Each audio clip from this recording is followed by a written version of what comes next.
can be like someone blowing a bugle. You may not be blowing a bugle, but you summon people to wake up, an awakener. This degree is very psychic and very motherly. Hello, welcome back. Thanks for joining me as we continue diving through astrology 2 degrees at a time. If you're new here, hello, my name is Kim. Happy to meet you. There is a link in the description for the beginning of this very long series.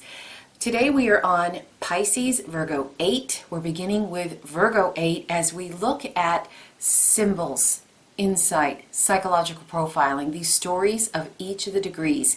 We look at the opposite signs together because they give us deeper meaning into the other. And the energy felt on one end of the axis can be used on the other.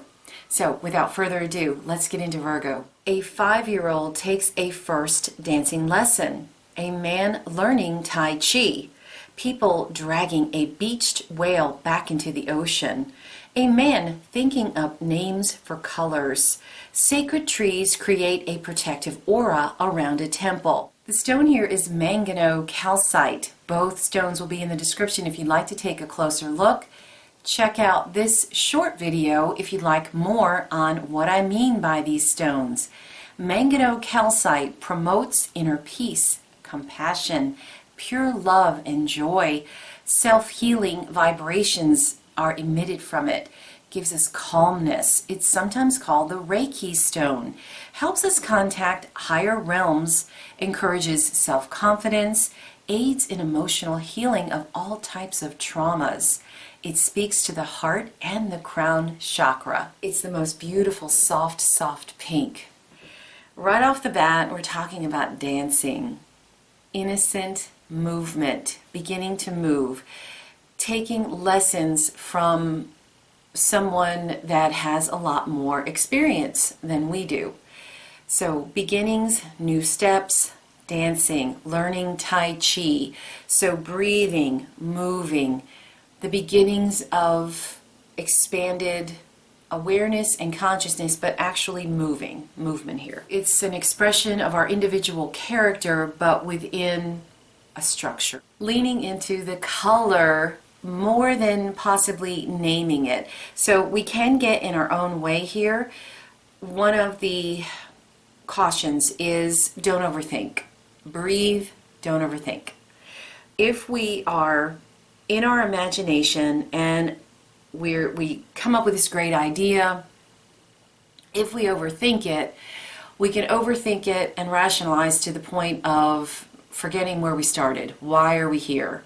So simple, whatever comes to your mind first, go with it, flowing with imagination, flowing with first responses. Labeling things in a poetic way. So poetry could be on the table here. Even though we're taking lessons from somebody else, it is expanding our consciousness here, and it's opening our eyes to new ways of moving in the world.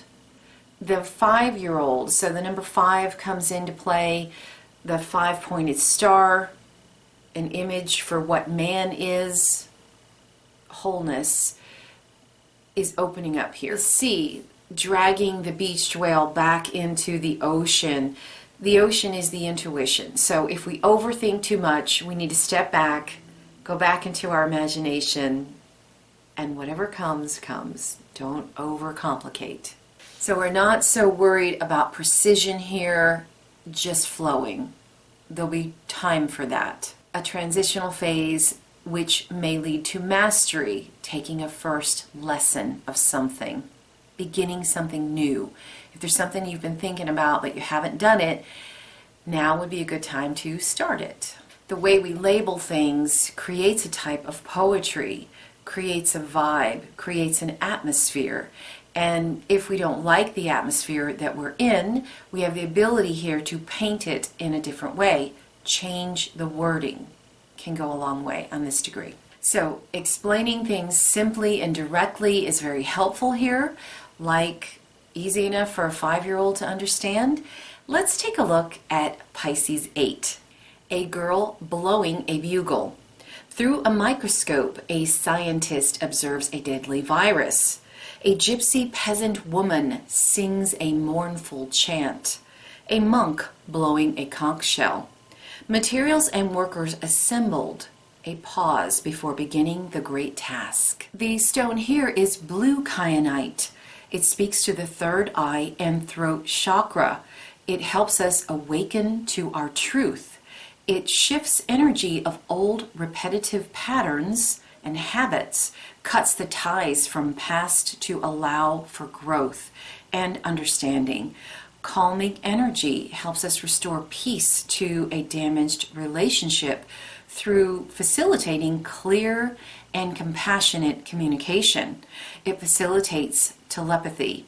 It heals the brain from trauma, seizure, and stroke. A bugle is a summoning, and here we're summoning to rebirth. So again, on this end, we are starting something new.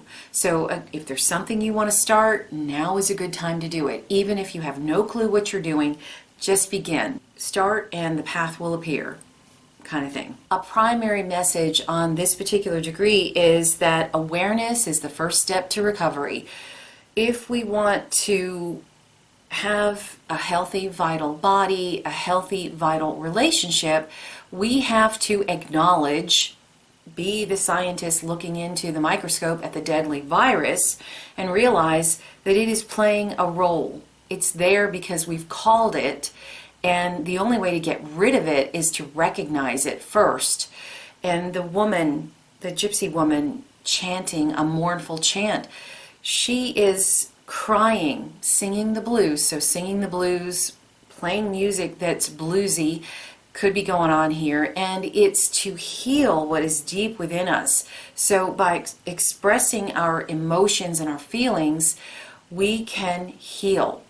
Also, support groups, expressing feelings, having empathy for others and listening to them. You know that they understand because you're in a support group for a specific reason, like alcoholics or drug addicts. There's a camaraderie, and you know that they understand where you're coming from. At some level, they understand. And so that understanding and expressing of feelings goes a long way to healing things. So if you've wanted to maybe kick a habit here, now would be a good time to say, hey, I want to, if only to yourself, say it out loud, express it. Begin a path of recovery here through first awareness, then expression of the feeling, an expression of the pain. Blowing a bugle, blowing on the shell, breath work. So singing and blowing bugles, singing the blues, alleviating toxic energy from within by expressing it. Someone with this degree strong in their chart can be like someone blowing a bugle. You may not be blowing a bugle, but you summon people to wake up, an awakener. This degree is very psychic and very motherly. A woman who is very psychic or has that feminine energy that makes people feel safe to show their underbelly is being described here. Looking at what we maybe previously were afraid to look at is the beginning of the healing process here. Repression will manifest in many different ways and will continue to do so and ramp up until we pay attention to it. When something hurts me, weird behavior shows up, or a pain in my knee, a pain in wherever, I look at it, I touch it, what can I do to help heal you? If it's severe, I really lean into that. But by acknowledging it, by looking at it, we can save ourselves some pain. We're going to feel some of it. By letting go of that pain, by acknowledging it, and maybe taking up a practice of drawing. Like I have started drawing with two hands, and it's a really cool thing. I do portraits or I do a flower. It doesn't really matter, but it's a cool way to help pull pieces together and to just let emotion flow in a way that I normally wouldn't, and it is therapeutic. So practices like that can be helpful here. Therapists that maybe oversee support groups could be strong here. There's some kind of construction going on here. I hope you guys aren't hearing it. It's distracting, but we're almost there. By empathizing with others, feeling their pain, it helps us release our pain. So if you're drawn to certain things, maybe ask yourself, is that something of mine that I need to let go of?